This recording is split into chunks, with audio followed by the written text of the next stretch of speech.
now we have our next speaker, Mr. Raymond Mon Abrea. Thank you, Miss Nini.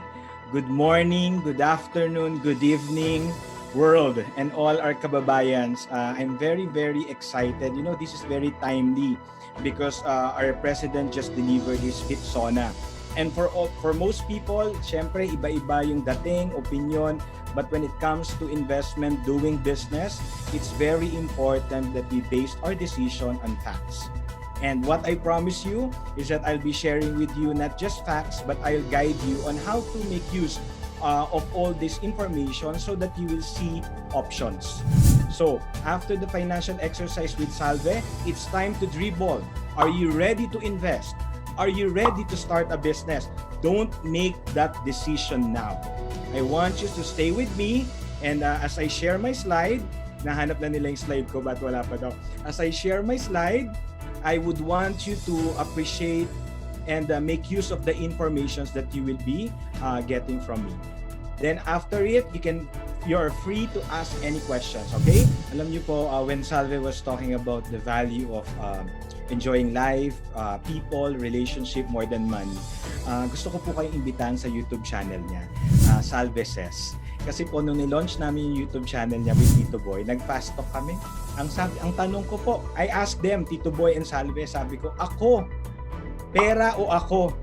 Diyos Maria Josep. Pinili nung dalawa kong kaibigan. Tito Boy is a friend for almost 5 years. Salve, I think more than that.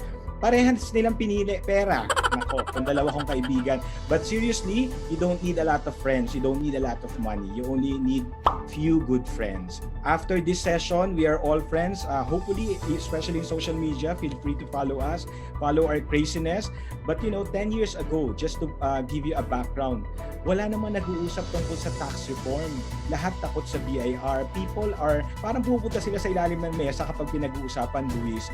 But that was exactly the reason why we started the advocacy. We wanted people to really save money on taxes and not pay under the table to help stop corruption, especially in the Bureau of Internal Revenue, and remind businesses that doing business is not just about making money. It's also helping the government through the taxes that we pay.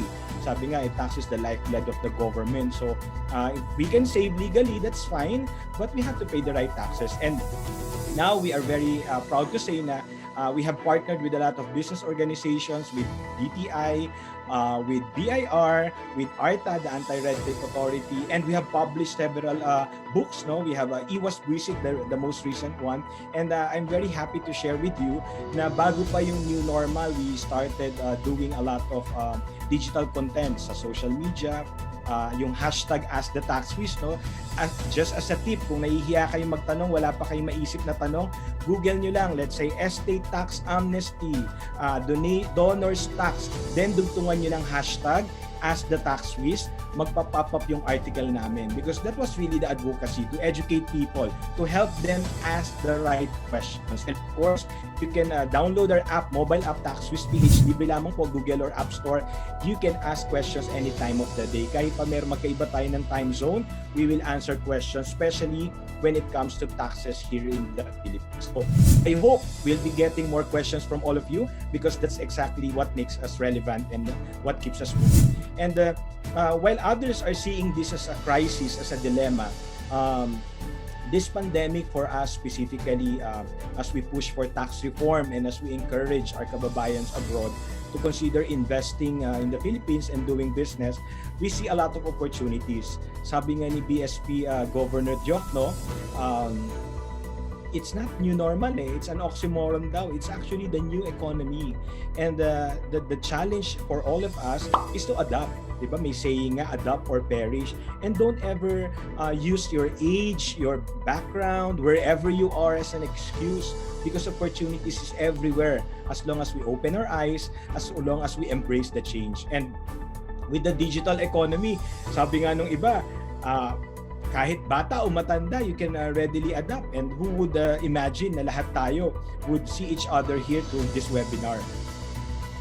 We were really planning to have the OF Roadshow, no, the International Roadshow with all of you there in Canada. But because of the pandemic, itong 2020 loaded ng travel, and I was also supposed to go to Harvard, but I had to defer because of the crisis, and I couldn't leave my family, knowing that the COVID-19 is everywhere, and I don't want that anxiety or that feeling that I'll be studying while my family is away from me. So I know also you are undergoing all those anxieties.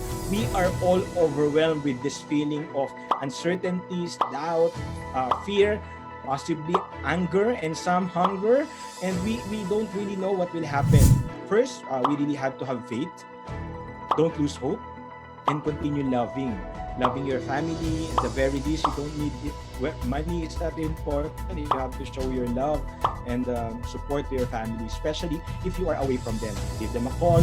So in this new economy, ano po yung mga opportunities? Ano yung mga dapat nating i-consider? Before the fifth SONA of the President, as a tax advocate, we published and we made our opinion public that we are hoping that the President will really prioritize the tax reform bills, the economic stimulus package, the tax amnesty, and all this sort. The good news is, during the SONA, the President highlighted the importance and the urgency of passing the CREATE bill.